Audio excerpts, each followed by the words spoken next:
Welcome back to Season 4 of the Earth Keepers podcast.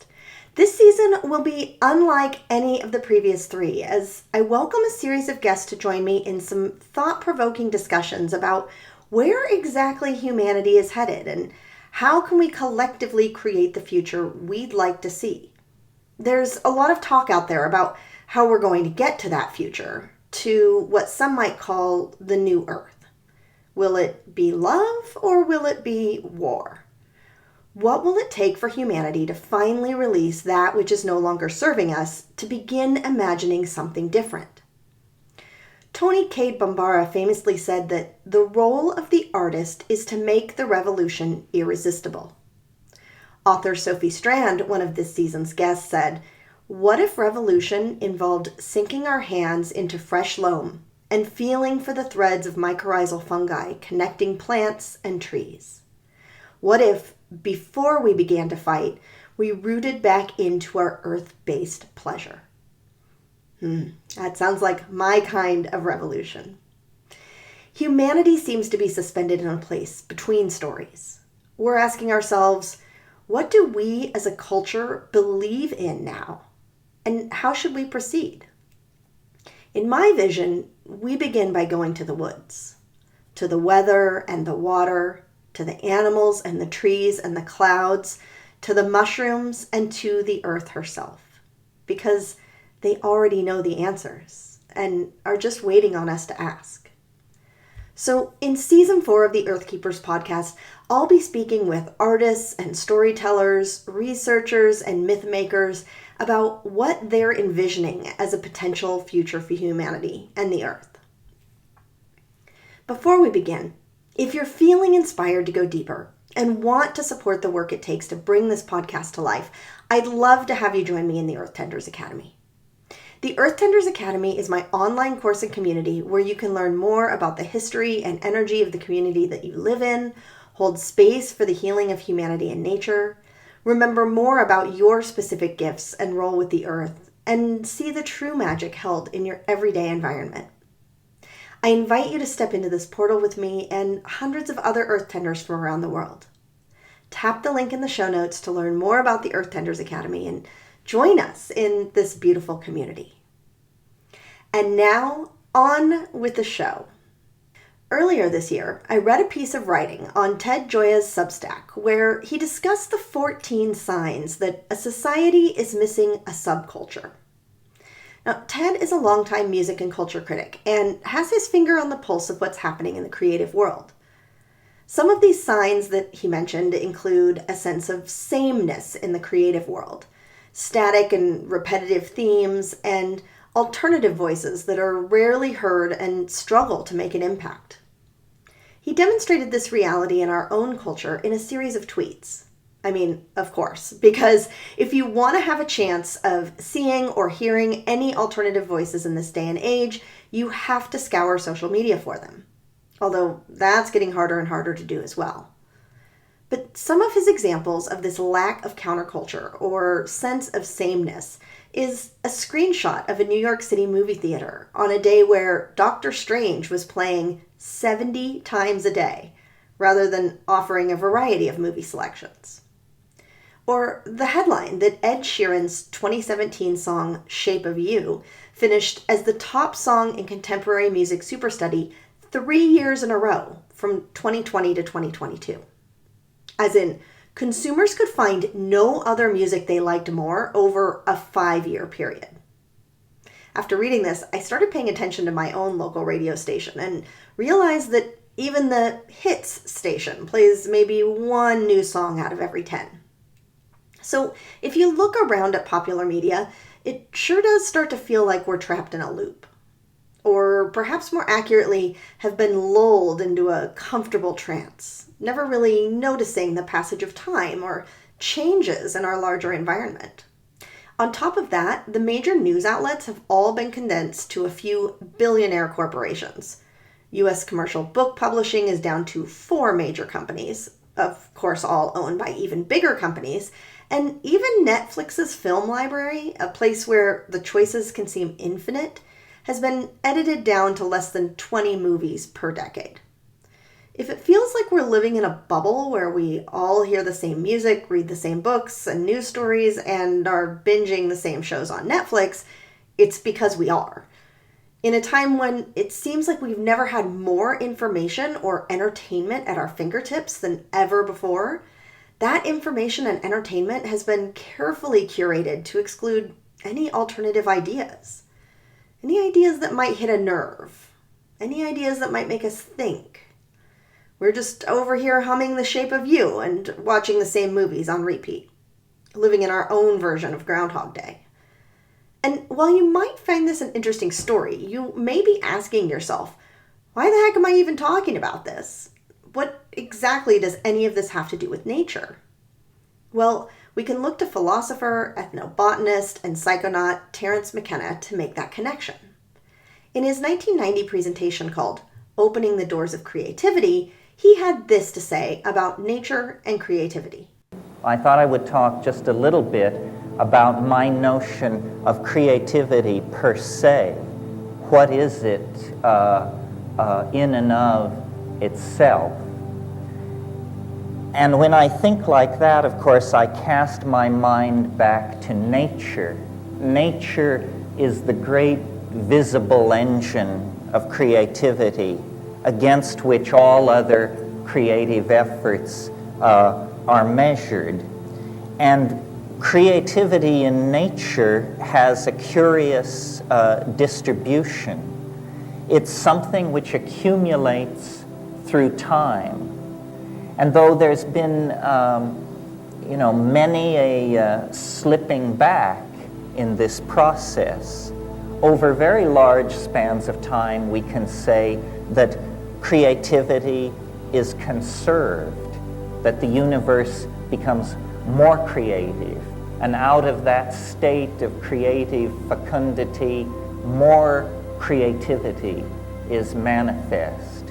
So that from that point of view, the universe is almost what we would have to call an art-making machine, an engine for the production of ever more novel forms of connectedness, ever more exotic juxtapositions of disparate elements. Nature's creativity is obviously the wellspring of human creativity. We emerge out of nature almost, and this idea I think was fairly present close to the surface of the medieval mind, we emerge out of nature almost as its finest work of art. Yes, this world we live in is inherently creative. Each of us and everything in our environment is a work of art created by nature. And as part of nature ourselves, we use the example of nature's creativity to create even more. We, like the universe, are art-making machines. Now, what's even more interesting is that in this presentation, Terence goes on to explain that the prototypical figure for both the artist and the scientist is the shaman. He says, the shaman is the figure at the beginning of human history that unites the doctor, the scientist, and the artist into a single notion of caregiving and creativity. And I think that to whatever degree art over the past several centuries has wandered in the desert, it's because the shamanic function has been either suppressed or forgotten. Wow, that really hit me. The absence of shamans in our more recent culture, that is, the mystical journeyer who goes into unseen worlds and then returns to tell the tale of those worlds, has removed the cultural permission to explore the irrational. As you know, shamans in all times and places gain their power through relationships with helping spirits, which they sometimes call ancestors, sometimes call nature spirits, but somehow the acquisition of a relationship to a disincarnate intelligence is the precondition for authentic shamanism. Now, nowhere in our world do we have an institution like that we do not consider pathological, except in the now very thinly spread tradition of the muse, that artists, alone among human beings, are given permission to talk in terms of my inspiration, or a voice which told me to do this, or a vision that must be realized. The thin line, the thin thread of shamanic descent into our profane world leads through the office of the artist. So how seriously then are we to take this, I'll call it an obligation, to follow the shamanic thread back into time? Well, I think that it is a matter of saving our own souls, that this is the real challenge. And so here we are, trapped in a kind of culture time loop, looking for the exit in our current culture. Perhaps even with the urgent assignment to save our own souls. Now, throughout this season of the podcast, we'll be touching on this time and again. The role of the artist and the muse, or the shaman and their helping spirits, to lead us out of this perpetual time loop and usher in humanity's next age. And in the wise words of the Hopi elders in June of 2000, we are the ones we've been waiting for. You, me, we are the mystical journeyers traveling through time and space to bring back new ideas and perspectives to this time. One of this season's guests, songstress Maria Stark, wrote on a recent Instagram post about how she's bored with the apocalyptic drama and cynical messaging pervading our virtual spaces. I couldn't agree more. Let's stop obsessing over all the endings crumbling and dying around us. I think we can agree that they're not serving us. I hope that this season will nurture hope, inspiration, and creativity within you. Because there's a tipping point from the old to the new that we're finding our way to, and it might just be the return of the shamans, the healers, and the artists that will usher that new world into reality. And so we begin this season with my discussion with author, poet, creative strategist, and meme artist, James McCrae. In addition to also being a fan of Terence McKenna, James is the author of 2 books, Shit Your Ego Says, and How to Laugh in Ironic Amusement During Your Existential Crisis.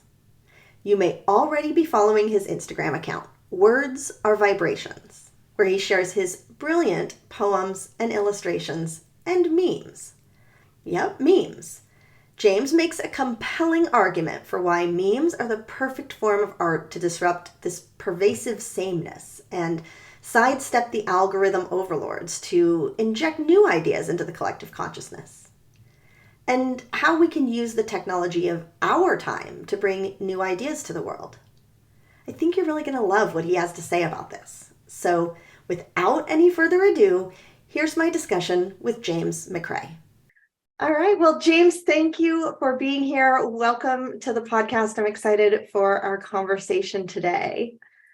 Hey, Amy, thanks for having me. I'm excited to be here too. Yeah, well, let's just dive right into our conversation. I have heard you say or seen you write that, you have more of a creative path and practice than what you might call a spiritual path or practice, and that really maybe they're kind of similar in similar threads. So I'm just kind of curious if you can share more about your thoughts on that. Sure. But it's important to know that not just because a word is used to describe something doesn't mean it's definitively such. In other words, what we call spirituality, I don't believe is such an exclusive term that we make it out to be. So, for example, every person alive is animated by the life force of spirit. We all have a spirit inside of our bodies that gives us life. And so just to be a human, to be alive is inherently spiritual, first and foremost. You don't have to do anything to be spiritual. You're already spiritual. And then if you look at creativity and what that entails. And creativity could be anything, right? Whether you're an artist, a painter, a poet, podcaster, maybe you host dinner parties, maybe you are a dancer, anything that you do to bring something to life in the world, I think is inherently a spiritual act. Because when you break down the creative process and like look at what that actually is, it starts with the imagination or your intuition tuning into another dimension. For all intents and purposes, it's a spiritual dimension. It's as similar to, the philosopher Plato talked about the world of Platonic ideals, which is this world that's not physical, but it's where the ideal of everything that's manifested on earth resides. The Platonic ideal is a bit of a spiritual world. Or the same could be said about the Hindu concept of Brahman and Maya, where Maya is the material world and Brahman is this world of spirit that is sort of casts its shadow onto the physical world to create material reality. So imagination and intuition are portals to other dimensions where we can pick up insights and visions that cannot be seen. They don't exist in the tangible world. And then through the human intelligence, emotions, the physical body, our hands, our tongues, our vocal cords, we pull things from this invisible dimension and we manifest them into the physical world. This is what creativity is. Every time you create something, you're doing this.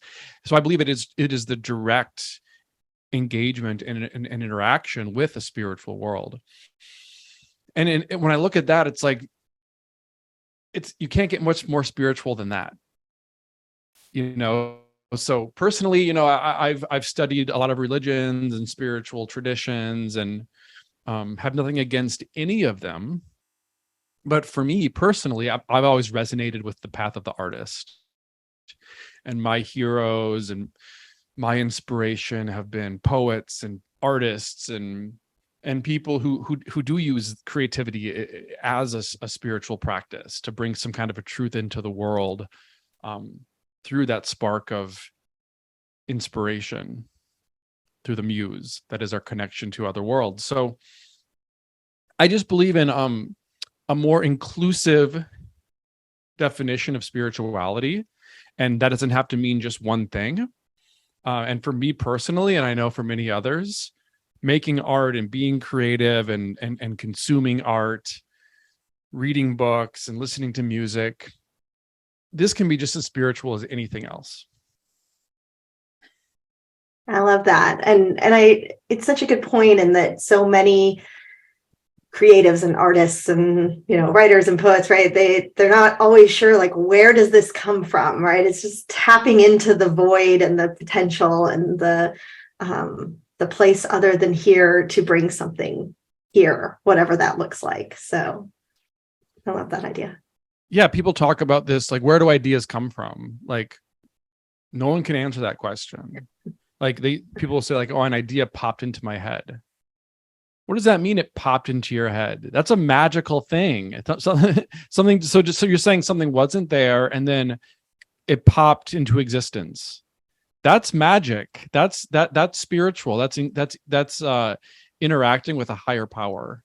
So, like, for me in my life as a creator and just as a person, what I really try to do is just make myself a receiver of information. I know that, like, human intelligence and certainly my intelligence can only go so far. The brain is very smart, but the brain is also very limited in its cognitive abilities.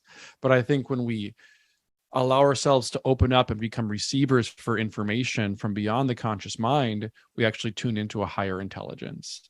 I love that.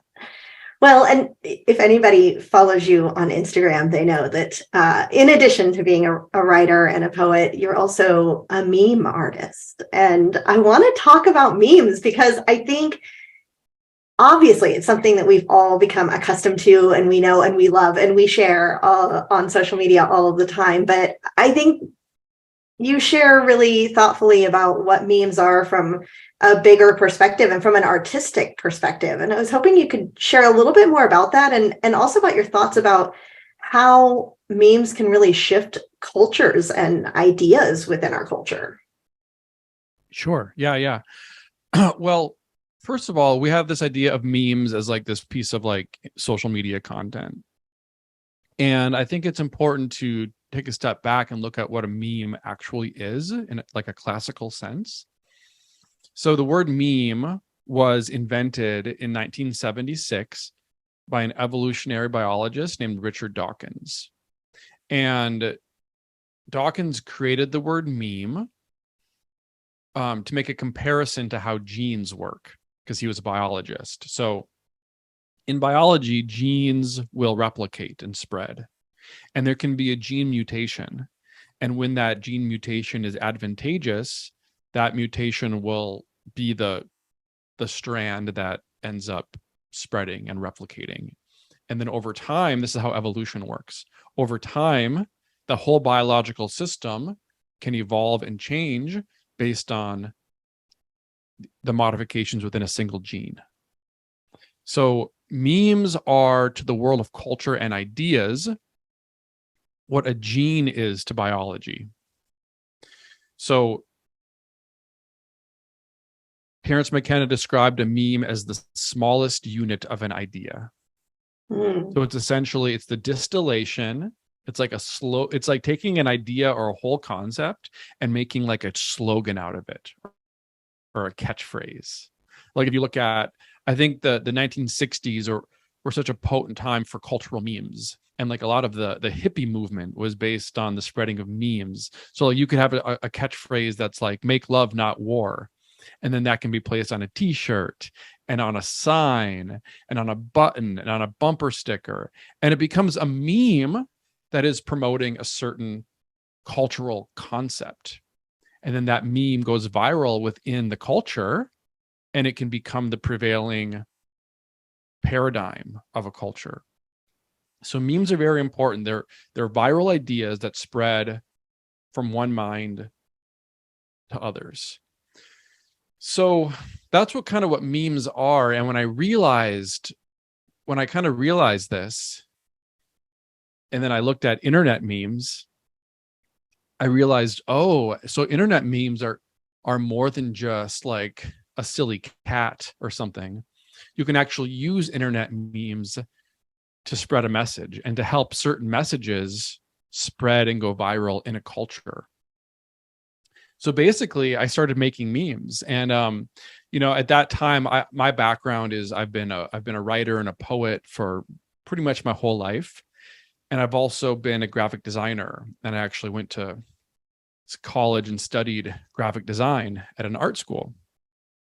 So I just happen to have a lot of the skills, from the writing side and from the design side, and also just being a bit of like an internet nerd.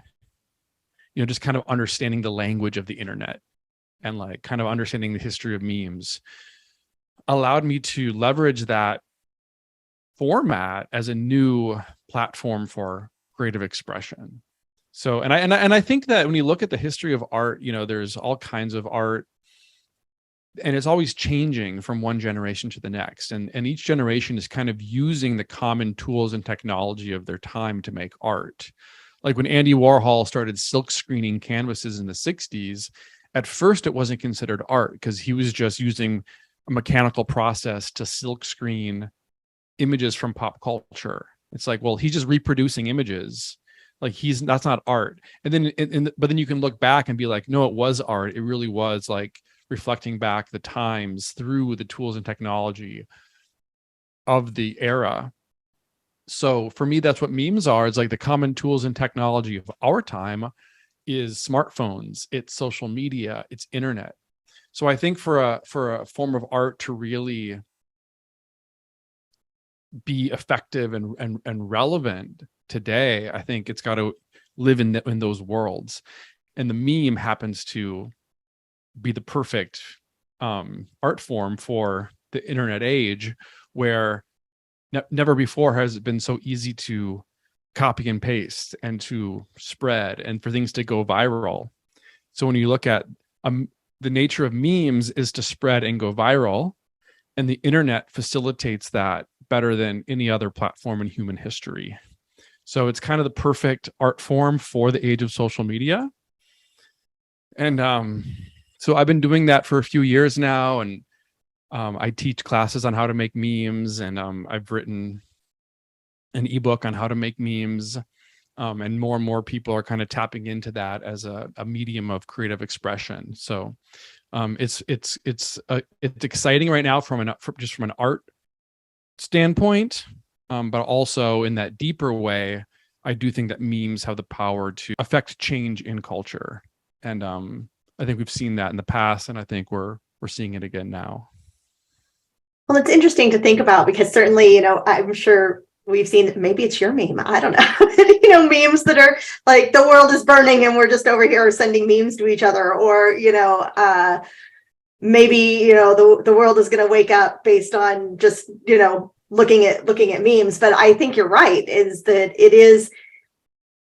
it occurs to me that we, as much as we have the opportunity to kind of go viral and spread ideas, that actually there's a lot of kind of restrictive, whether you want to call it corporate or algorithms or different kinds of things, that I think can in some ways make it difficult for new ideas to kind of percolate to the surface and be found. And so I almost wonder, and that, it's kind of my question about your meme school as well, is like, are memes the way to almost infiltrate, right, these systems and find their way to people who need to receive, or hear these ideas? And is that kind of part of what you're spreading through meme school? Yeah, I think that's true. I think that memes are, in a way, can be like a Trojan horse for ideas. And I realized that early on, because I really started making memes in like the early 2020, kind of in the early crazy moments of the COVID period.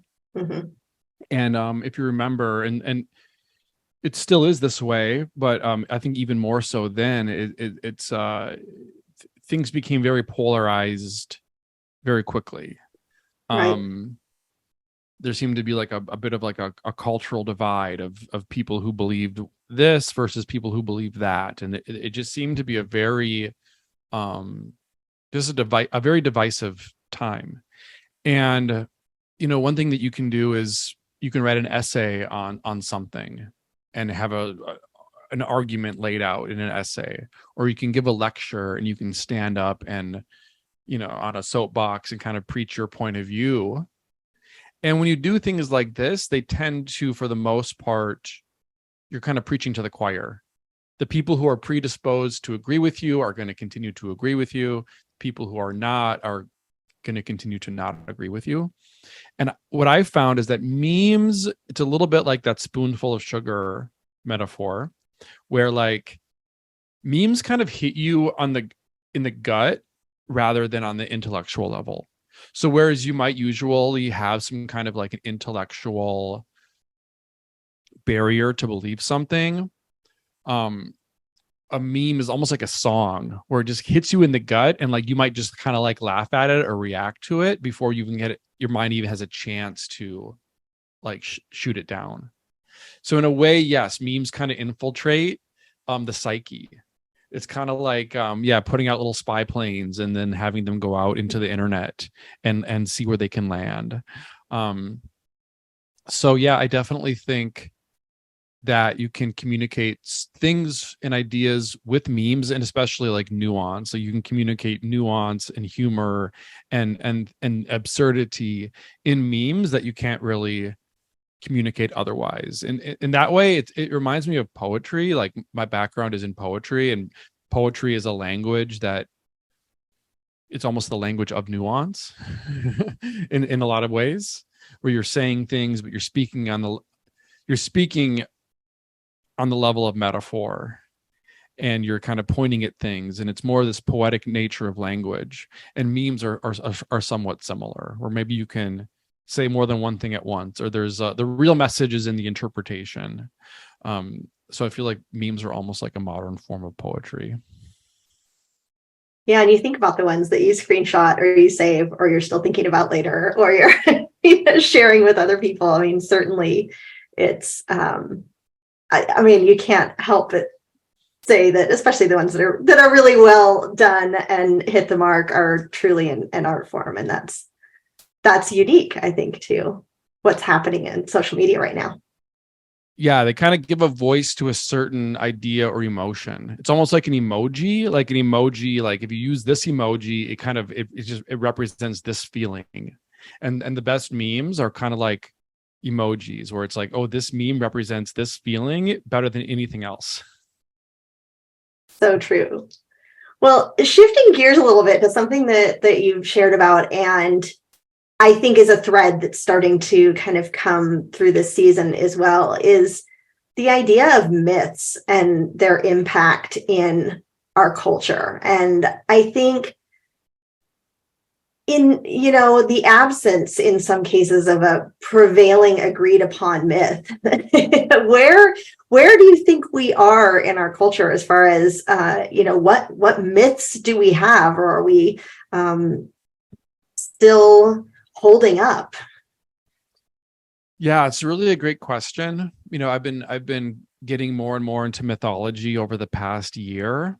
And in the past, I'd hear people talk about mythology, and I kind of thought it was boring, because it's usually just like, oh, they're talking about these fantasy characters from the past, and like different gods and stories that were people shared hundreds or thousands of years ago. And I didn't find that particularly interesting or relevant to my life and the world around me. But recently, I really discovered the true power and potency of memes and mythology, and how myths are memes that go viral within a society. So, for example, I think in order for civilization to exist, you sort of need myths first, because myths are sort of the most foundational agreements at the heart of a society. And these are things that people can kind of agree on, or it's almost like a moral tapestry that connects members of a tribe. Like these are our stories, and then and they're stories, but they actually are speaking to a higher truth. Like the thing about, like, people use myth as right now almost as if it's to mean something that's false. Like, oh, that's just a myth. That's false. Well, myths are not false, but they're also not literally true. So historically speaking, myths are non-literal truths. So in other words, it's kind of like back to this poetry and meme discussion where they speak the language of nuance. I think that you can almost tell the truth better sometimes using fiction, because you can point your finger to the truth in a way that is not so severe and one-sided. Once you try to explain things so exactly, I think you end up getting it wrong, because I think that's the language is inherently flawed. And that's why, like, the one of my favorite spiritual texts is the Tao Te Ching, and one of the first lines in the Tao Te Ching is, the Tao that can be named is not the true Tao. In other words, once you think you can so scientifically hone in on the truth, you actually lose the truth in the process. It's like you lose the forest for the trees kind of thing. So myths are a kind of a moral framework that point us towards the truth through non-literal stories. And they kind of exist in the background as this unspoken thread that ties us together. And I think that one of the problems in today's world is that our shared myths have been really unraveled. The tapestry has unraveled. And there's a lot of reasons for that. Like, if you look at what are the myths that our society today is built on? If every society needs to be built on a myth, which I believe is true, what myths are our society built on? Meaning America, meaning kind of the Western world, Europe and America, when I say our society, because that's the society where I come from. Well, like it or not, the foundational myths of our society is Christianity, because that has kind of been the documents and the stories and the moral framework that informed the Western civilization. And so whether or not you agree with Christianity or believe in it, that is a tapestry that has woven us together. Like, for example, if you even look at if you go to a courtroom in the United States, a courthouse, you'll most likely find the 10 Commandments somewhere in that courtroom. Or in God we trust, right? Yeah, exactly. on our money, right? Exactly. Right. And kind of the fracturing of this monolithic idea in Christianity has been happening for a long time now. I think it was in like the 1880s that the philosopher Friedrich Nietzsche proclaimed God is dead. And he was, the very controversial statement. And what Nietzsche meant was not that there was some literal God in the sky that has died, but that God is only as alive as our awareness that we put towards that idea. And we as a society have kind of turned our collective gaze away from this monolithic idea of God into all these other areas. Therefore, God is dead because we're no longer paying attention. And this was in the 1880s. And I think that's much more true. Side note here.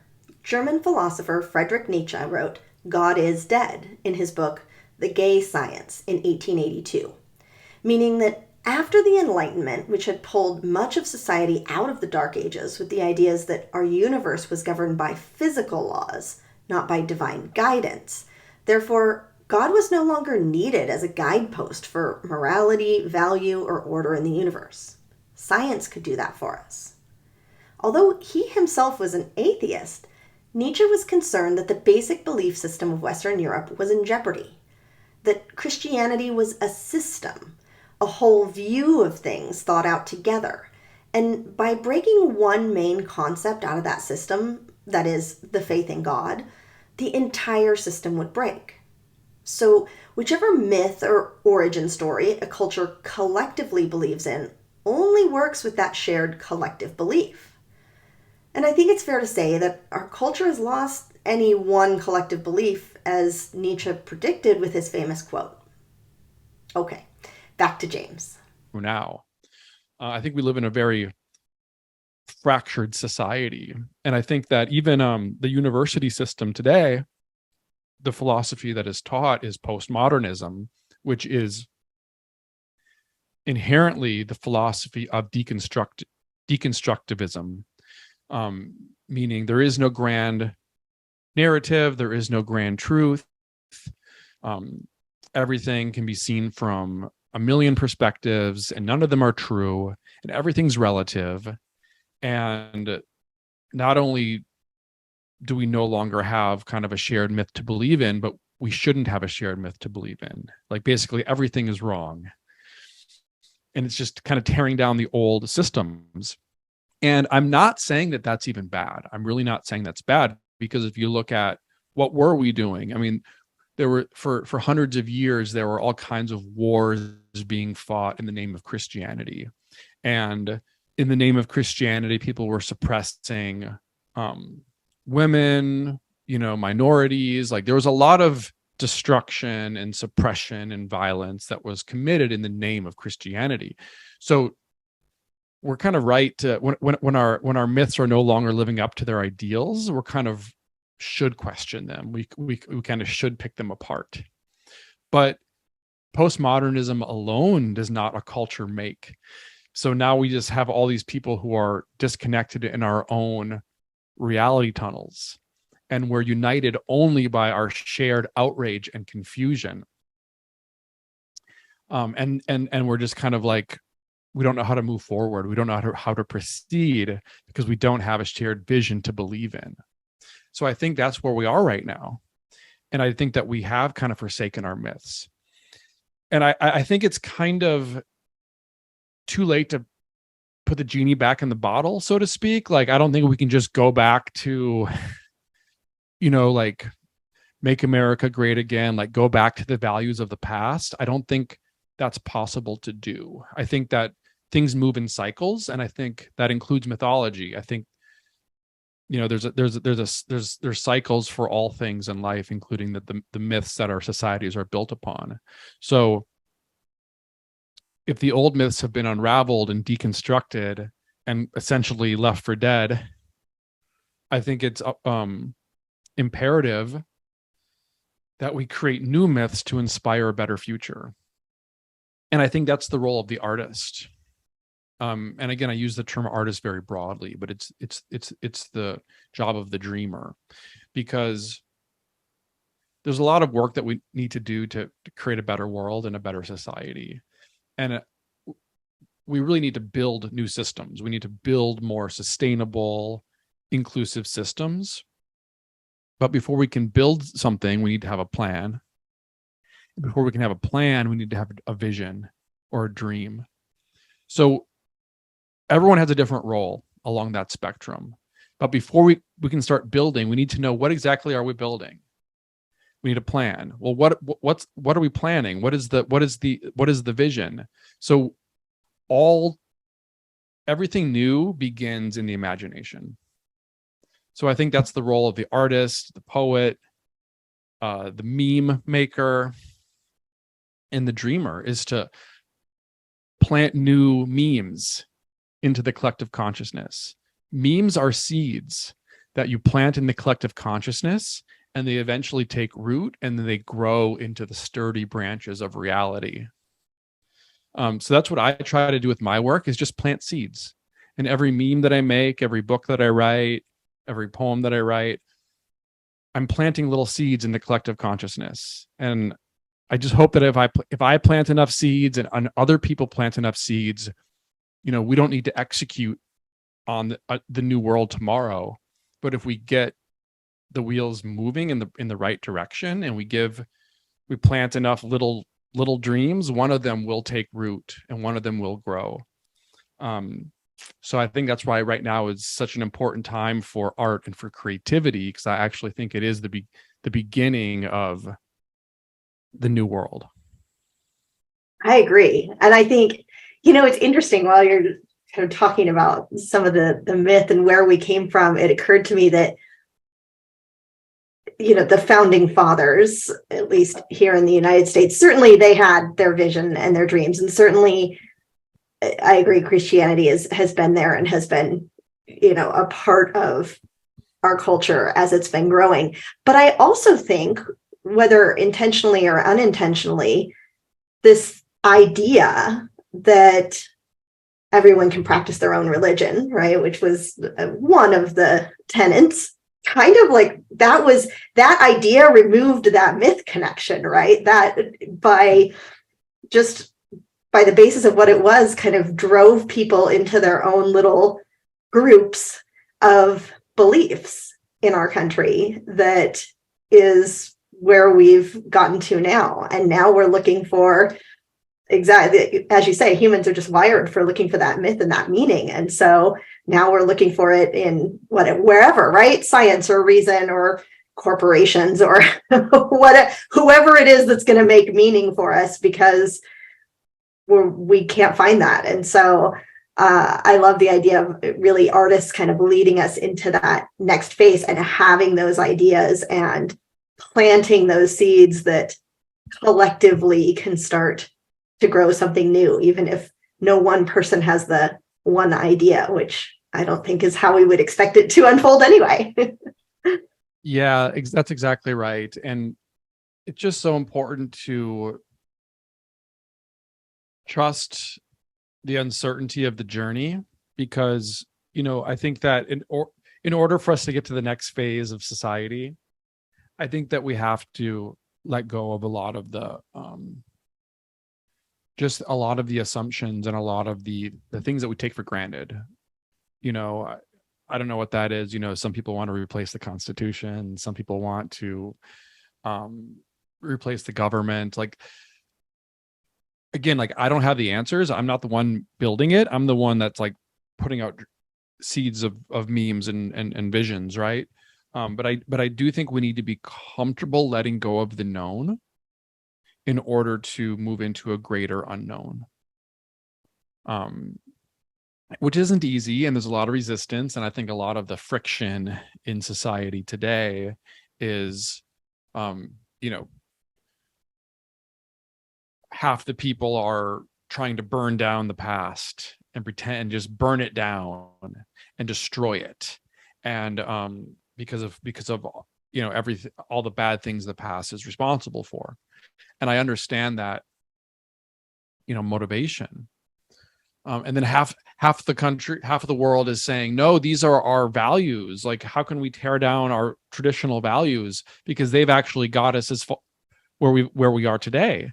Because let's not forget, like, we are living, all things considered, most people are living in a pretty good world compared to how it could be. Things are, pretty organized, pretty safe. Always can get better.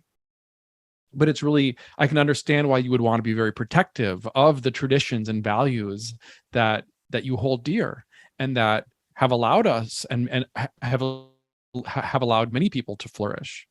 But when those same values that have allowed some people to flourish, but have also, imprisoned many others and, been less than ideal for many others, we do need to question whether they are the right ideals or whether they maybe have spread far enough to be effective for the most number of people.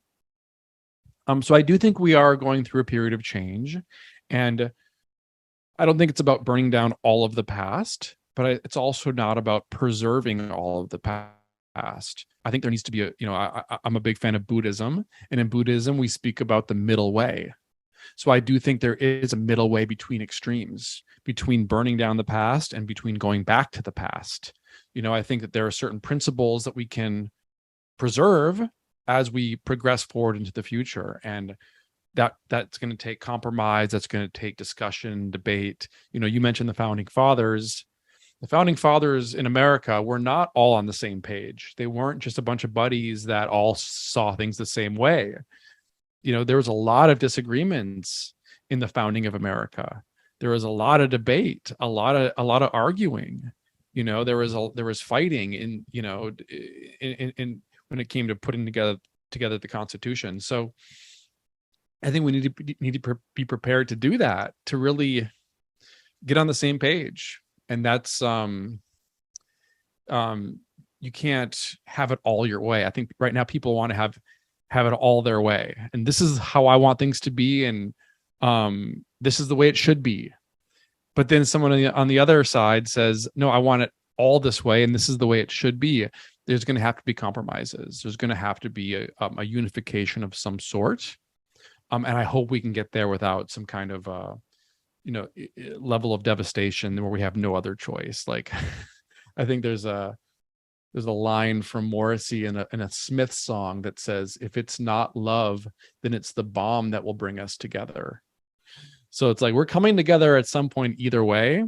But I hope we can get there through love and not through. And I'm a gardener, so between those two extremes, I like to think of the compost pile, right? That somewhere in the middle, we have this compost pile that might be full of some weeds that you pulled out, but it might also be, you might also toss in the zucchini that was perfectly good but got a little too large, and the prunings from last year's flowers, and you put everything goes in, but out of the compost comes the soil that we grow something new from. And I guess that's, in my mind, I'm with you. Rather than fighting a war, it would be nice if we were able to compost it and grow something new. Totally. Throw it all in there. Yeah. And let it all grow together into something new. Totally. Yeah.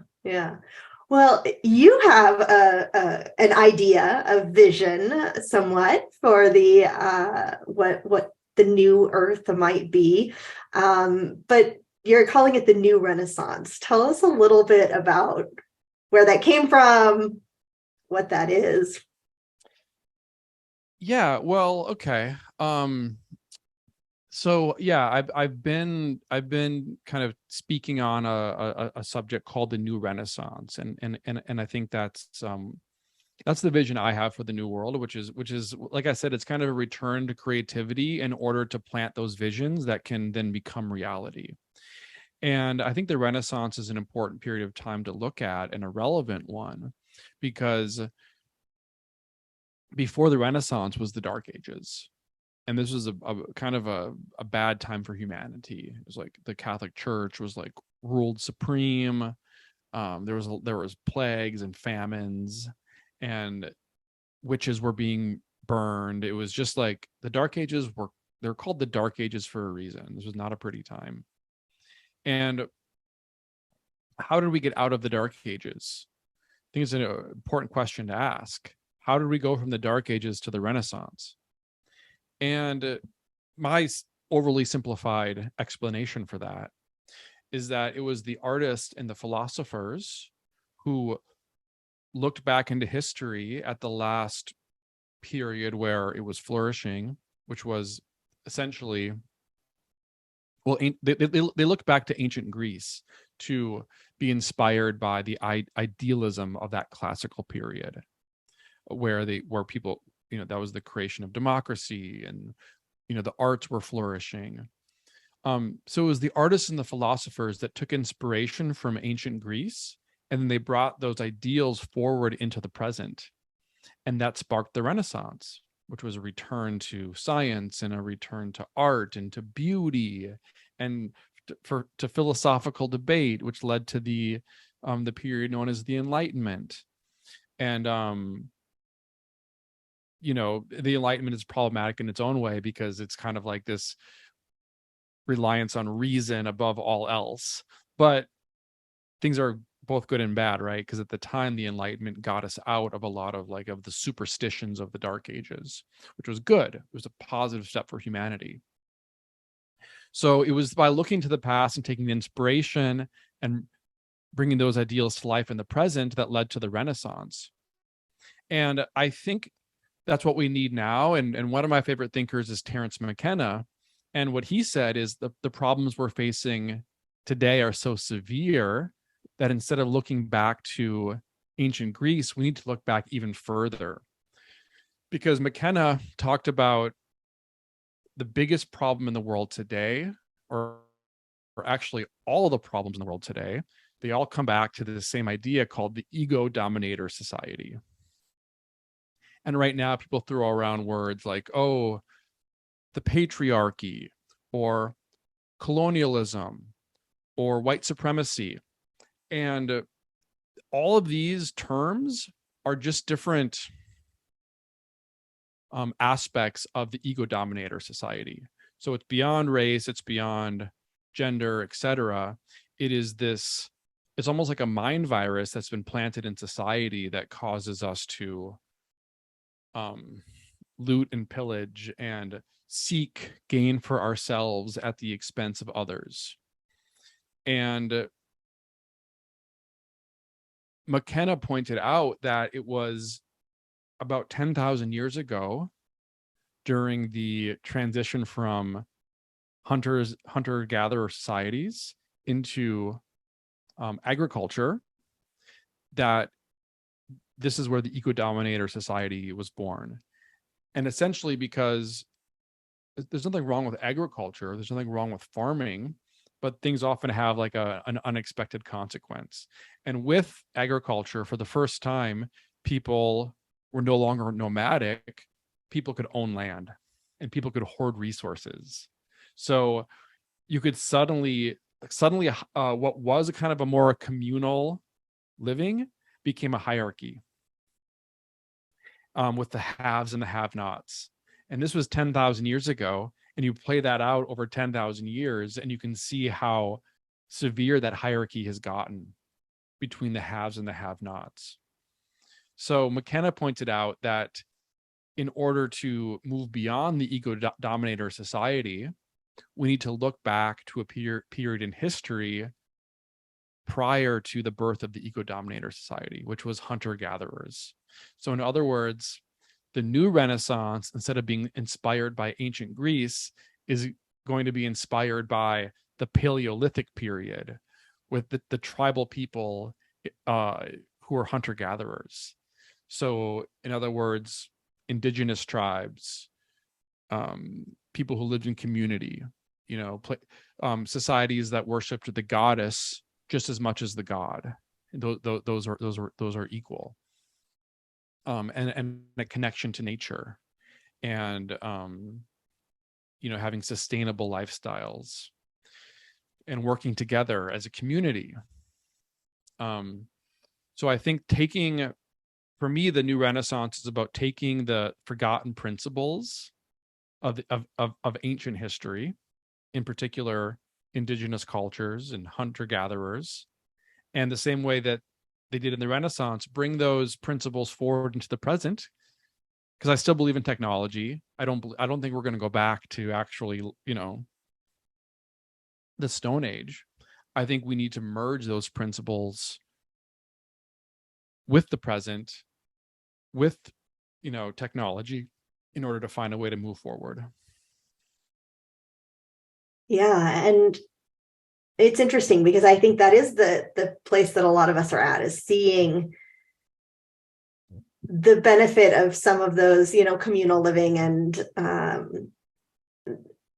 type ways that go back to that time, and saying, but we have this culture right now, and we have the technology, and we have, and probably nobody's going to drop that and go away and go back to living in the woods. Well, maybe some people, but what are those elements that you see as kind of the merging of the two? What do you think is the necessary pieces in creating a new Renaissance? Sure. Yeah, I mean, that's the question, and I can throw out my ideas, and it's really just like it's a whole net that I want other people to add their ideas to as well, right? Because we need that's part of it, is not having one person having all the answers. It's about, well, here's a thought experiment. What do you guys have? Let's play around with this idea.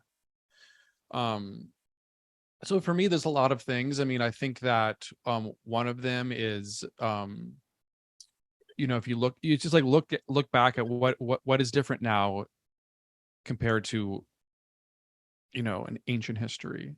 So for example, I think that,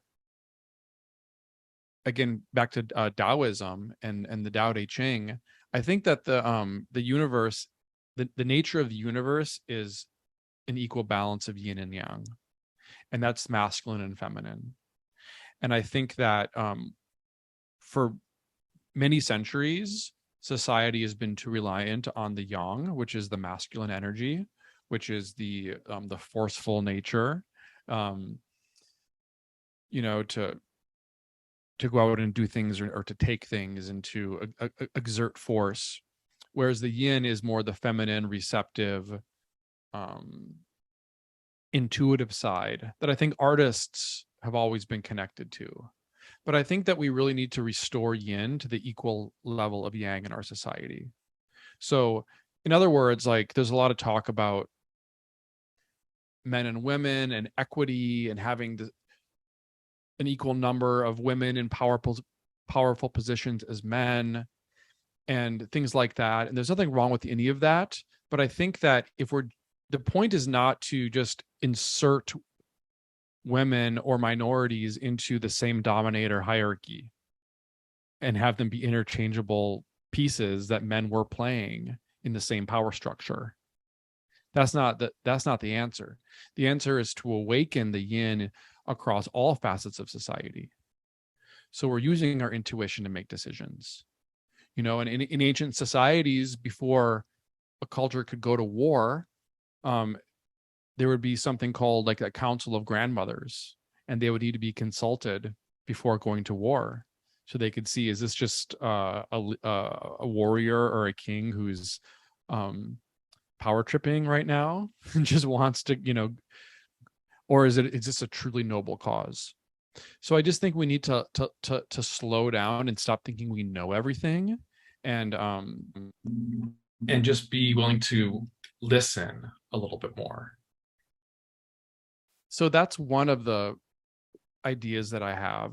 And also, I think that I think we should have more technology and more nature, and I think we need cleaner technology where we can be in nature and still be using technology. I don't think nature and technology are in opposition to each other. I think we need more of both. I think that more technology can actually take a strain off of nature in terms of our, our reliance on resources and just eating up the resources of the land. The more we can do things virtually, I think that actually alleviates some of the stress we're putting on the earth. And I think even when you look at some of the advancements happening in crypto and blockchain, a lot of these actually do go back to, ancient principles. Whether it's like having like a decentralized network, or like, blockchain allows us to have these certain trust factors in place and these checks and balances that allow for a more fair exchange of information. So I think that when blockchain infiltrates things like the legal system, our voting process, our corporate structures, that we can actually that will actually help us move towards a more decentralized world. So I think ironically our technology is waking up to the same level of awareness that we are at this period in time, to restore some of these principles.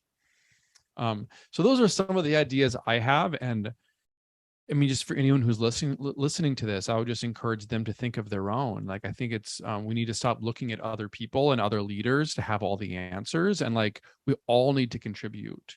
Like, we all need to cast our memes into the cosmos, to see, what goes viral, and to see, which meme wins. So for me, it's very participatory, and I would encourage everyone to, apply how they think the world could be better, and to live it out, and to be an embodiment of their own ideals and the memes that they want to cast into the world. Yeah, and it's interesting because I get messages from people all the time, right, who are getting downloads, right, or as we say, those ideas that pop into your head, whatever it is, about things that they think they know nothing about, right? So they're like, I'm getting these ideas about technology for clean water, but I don't have a degree in that, or I don't know anything about that, or what am I supposed to do with that? And so I guess from that perspective, what kind of encouragement would you have for people who are kind of in that space of like sitting on ideas or art or writing or whatever it might be, to really be sharing that, whatever stage it's in or however it seems to be coming through? So I think it's important to remember that we all have a different dharma. Like, I'm good at things that you're not good at. You're good at things that I'm not good at. So I think it's really important at this time for everyone to find their dharma, to find what is the song that only they can sing, what is the message that they have to deliver. And to do that, I think it's just important to really tune into your own subconscious, like whether that's through meditation, just through inner exploration, to see, why am I here? What is the message that's trying to come out of me? Don't force it because it's trendy. Don't be like, oh, I'm supposed to do this because it's trendy, or, James makes memes, so I have to make memes. Not everyone's going to make memes. Like, maybe your words are your memes. Maybe your actions are your memes, right? So find what only you can do and apply yourself to it, and know that you're here for a purpose, and your voice matters.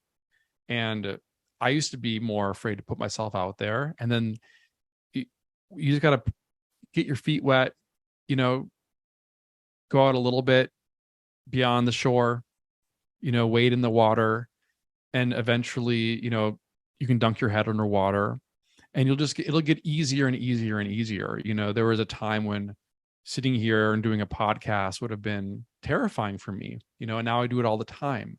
So everyone is here for a purpose. Everyone has a dharma, and your life will be so much more fulfilling when you actualize that dharma and make your inner purpose public. So I would encourage everyone to do that, whatever that means to you. Yeah, and in my experience, and probably yours too, it's when you put yourself out there that you find other people that can kind of add on or contribute or appreciate or whatever the case may be, that you would never find if everything just stayed in your notebook or just in your own head. Oh, no question. The further you put yourself out there and express yourself authentically, the more you'll find people that really resonate. And maybe you'll lose a few friends that weren't your real friends anyway, but in doing so, you'll find a community that's, a mutually supportive community. So I know that's happened to me since I've started putting myself out there. So yeah, I know that definitely can happen.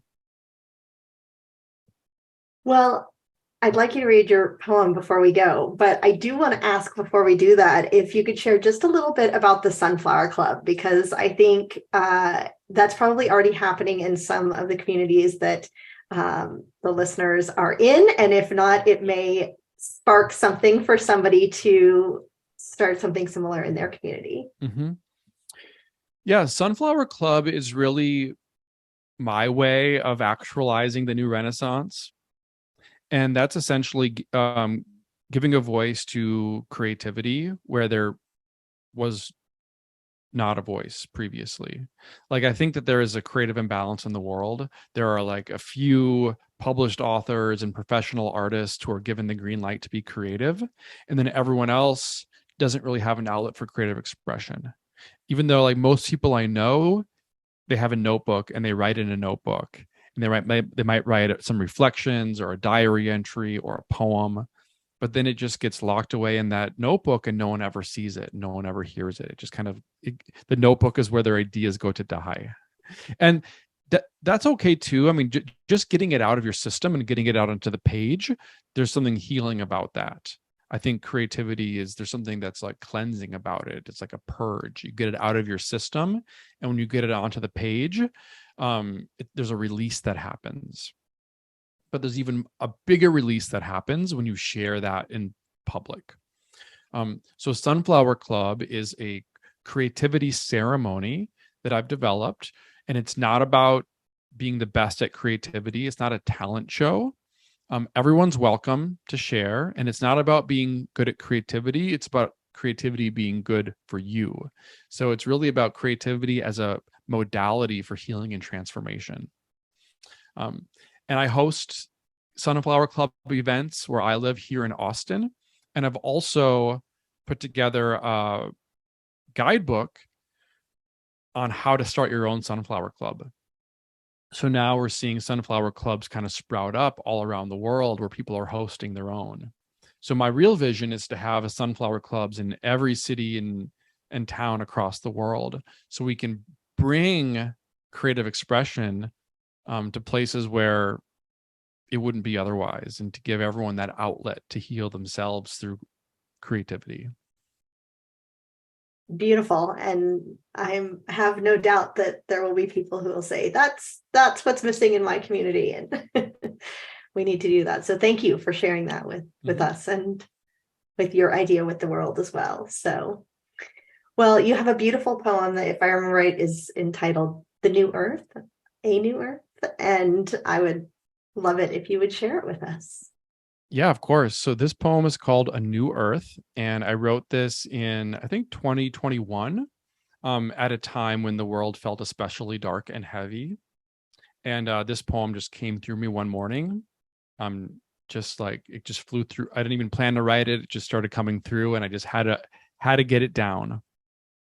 And my favorite thing about this poem, it's only one sentence, although it's a rather long sentence, but grammatically speaking, it is only a sentence. And this is sort of my vision for a new earth. Not exactly, but again, just to kind of inspire other ideas. A new earth. When the parasites have been removed and the oceans have been cleaned, and the virus of fear of each other and ourselves has been blessed and transmuted by the great Amazonian grandmothers, and we have shed the dead skin of history, and the hyper-rational disembodied laws have been replaced by the organic regenerative decrees of nature, and we finally embraced our own magic and divinity and made peace with Father Death, and there's not an ounce of judgment left because we understand that judgment of another is judgment of the self, and every McDonald's has been turned into a garden, and every shopping mall converted into a place of worship.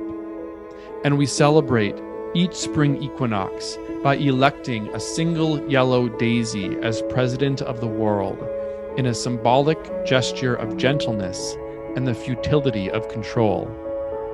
Then we shall wake up in the dewy grass of the new dawn and see our own reflections in the faces of each other and in the sunlight above. Beautiful. Thank you for sharing that. And I hope that this has inspired people to find their own vision, their own creativity, and bring that out and share that into the world in service of whatever we are collectively creating next. But I'm sure that people will want to find and connect with you. So can you let us know where we can find you in the world? Yeah. My Instagram is at words are vibrations. And the link in my bio, you can check out my books. You can listen to my podcast. You can take one of my classes. My podcast is called Sunflower Club. My website is jamesmccrae.com. And all the good stuff is at any of those links. Wonderful. Thank you so much for being here and sharing your vision with us. I appreciate it. Thank you. This was a great conversation. Thanks for having me. Sending my deepest gratitude to James for this discussion. And I hope it sparked something in you to be inspired by the example of the natural world to become an art-making machine. Whether you make memes, write poetry, dance, sing, paint, or simply share your vision with your own community about what the future could look like, remember that you're planting seeds of a new consciousness. If you enjoyed this episode and think these ideas are worth spreading, I hope you'll share it with others. In the meantime, thanks for listening, and thanks for being here on the earth at this moment in time. I'll see you back here next week.